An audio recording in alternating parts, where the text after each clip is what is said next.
नवरात्रि की कहानी। एक नगर में एक ब्राह्मण रहता था।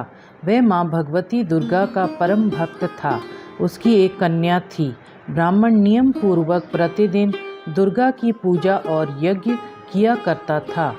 सुमति अर्थात ब्राह्मण की बेटी भी प्रतिदिन इस पूजा में भाग लिया करती थी। एक दिन सुमति खेलने में व्यस्त होने के कारण भगवती पूजा में शामिल नहीं हो सकी। ये देख उसके पिता को क्रोध आ गया और क्रोधवश उसके पिता ने कहा कि वह उसका विवाह किसी दरिद्र और कोढ़ी से करेगा। पिता की बातें सुनकर बेटी को बड़ा दुख हुआ और उसने पिता के द्वारा क्रोध में कही गई बातों को सहर्ष स्वीकार कर लिया। कई बार प्रयास करने से भी भाग्य का लिखा नहीं बदलता है। अपनी बात के अनुसार उसके पिता ने अपनी कन्या का विवाह एक कोढ़ी के साथ कर दिया।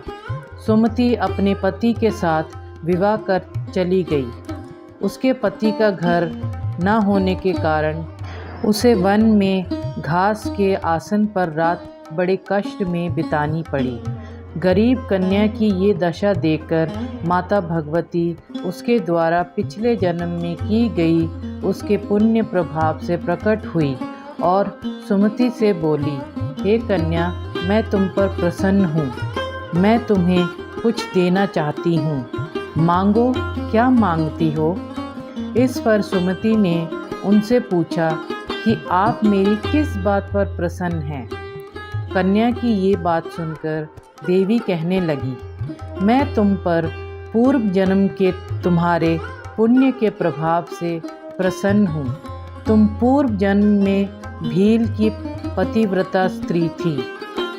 एक दिन तुम्हारे पति भील द्वारा चोरी करने के कारण तुम दोनों को सिपाहियों ने पकड़कर जेल खाने में कैद कर दिया था। उन लोगों ने तुम्हें और तुम्हारे पति को भोजन भी नहीं दिया था।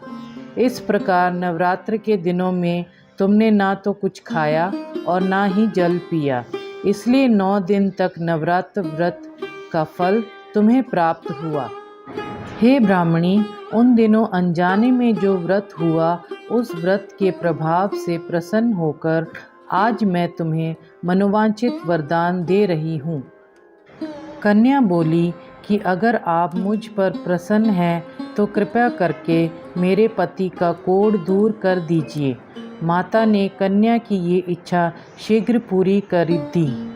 उसके पति का शरीर माता भगवती की कृपा से रोगीन हो गया।